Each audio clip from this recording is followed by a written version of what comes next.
Did you get to meet any of the Navy SEALs while you did that job? Yeah, I actually took, we went up to Machrihanish and worked with SEAL Team 2. Great bunch of guys. I went up there with a mate of mine called Gav. We had a great time. They really looked after us. And then we had a visit from SEAL Team 6. We had 8 blokes from SEAL Team 6 who stayed with us for a couple of months. And I actually, you know, just great actually taking them guys for unarmed combat because they're big dudes, mate. Do you know what I mean? I mean, what they do seem like big old guys, those Americans. They are. I mean, some of them aren't. That's no.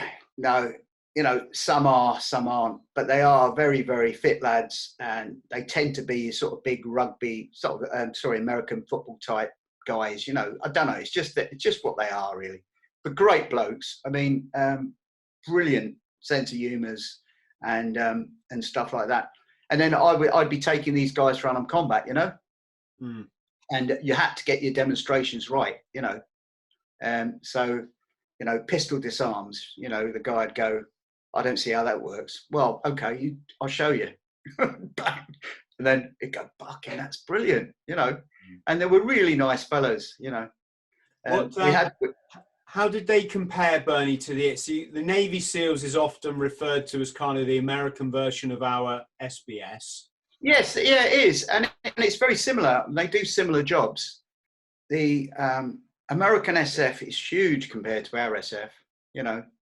They've got guys on the fleet. They've got forward-mounted SEAL teams, you know, to do various jobs off various ships. They're a very swept-up organisation, and their training is very hard. And they cross-train with our guys all the time. So, what sort of stuff would they do, Benny? Can you give us some examples? Because I think people would be fascinated in this. Yeah. Diving. Well, yeah. I mean, they would go from a small boat, you know, with rebreather stuff, so it doesn't give you any bubbles or whatever, and they'll plot a way into a cove or a beach. They'd come up, you know, they'd have they'll cache their weapons, they cache their stuff. They go in, they do an insertion, do their task, and then they might get you know, picked up by a helicopter, you know, 2 days later, 3 days later, you know. I mean, like Afghanistan, Iraq were places where their skills are absolutely unbelievable in changing the dynamics of that, especially against Al-Qaeda. I mean, you used to have, when I was in Iraq doing the intelligence job, there was a place outside Baghdad where they had a bunker where all the SF worked from. It was called Task Force Black, and Task Force Black was US SEALs, Delta, Aussie SAS, Kiwi SAS, our SBS, our SAS, and they were just going out every night, and it was like it was industrial scale raids. You know, these guys could do 2 a night, you know, and then to get debriefed, come in and get the intelligence packs, you know, ready for the next strike the next day. I mean, that's how a lot of these top targets were taken down, you know. Actually, the middle management and the upper management of Al-Qaeda disappeared within a 6-week period, you know. That sort of features in the, you know, when I write, I concentrate on things that happened, you know, basing it in fact, okay, basing it in a situation where it's readable. I read a lot, and I read a lot of sort of military adventure type fiction and stuff like that. Some of it's absolute shit, you know, because you know it would never happen. And you know it's in some fictional country somewhere, you know. But so everything has got to be, you know, as far as I'm concerned, when I write a book, I like to write a book that I would like to read, you know, with some proper stuff about the proper weapons and the proper tactics and, based in a place where, this stuff was really going on,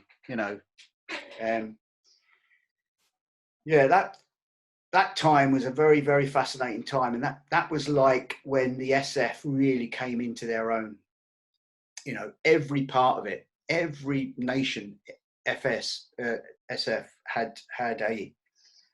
were doing exactly what they were trained to do. What did you say that operation was called? Black?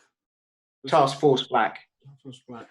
And Task Force Black. Again, because I know people are fascinated in this sort of thing, Bernie, how then, in that arena, do your SAS and Delta Force kind of operators, how do they fit into this equation?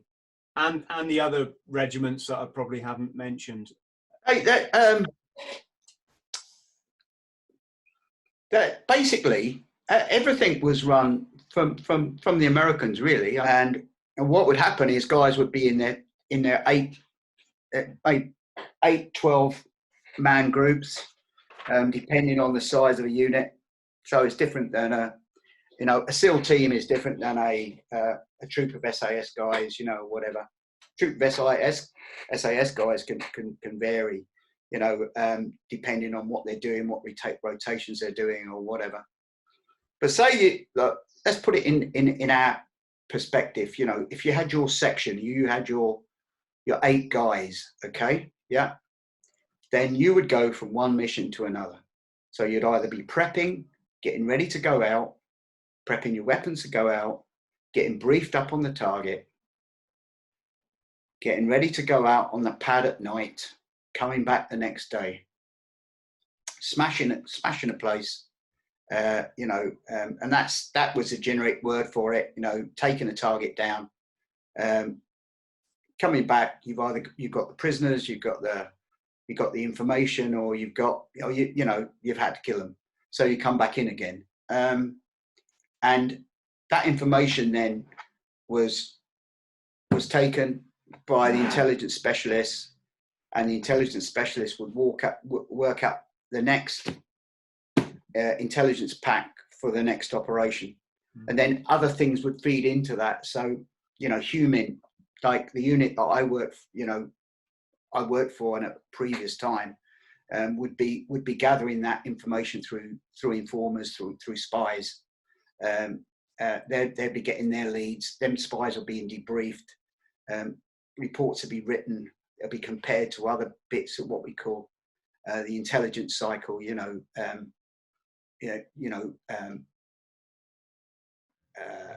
Stuff like tech-in.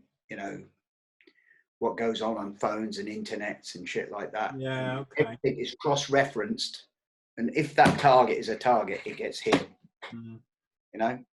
I heard that I saw a message the other day. Someone wrote that the US Rangers took out more of the targets in the Middle East than any other unit. Does that? Yeah, well, it might be, because the Rangers have got this again this backup thing for the SF. Some of them guys are incredibly young as well, but they're the equivalent of our commando units, mate. Basically, they're just young. They're super troopers, basically. They're guys that are immensely fit. They do a very, very hard selection. A lot of people don't know this, of course, but the US Rangers trained at Aknakari during the Second World War as well. So some of these big raids, like 2nd Ranger Battalion, on the cliffs at whatever, okay, they trained at Aknakari.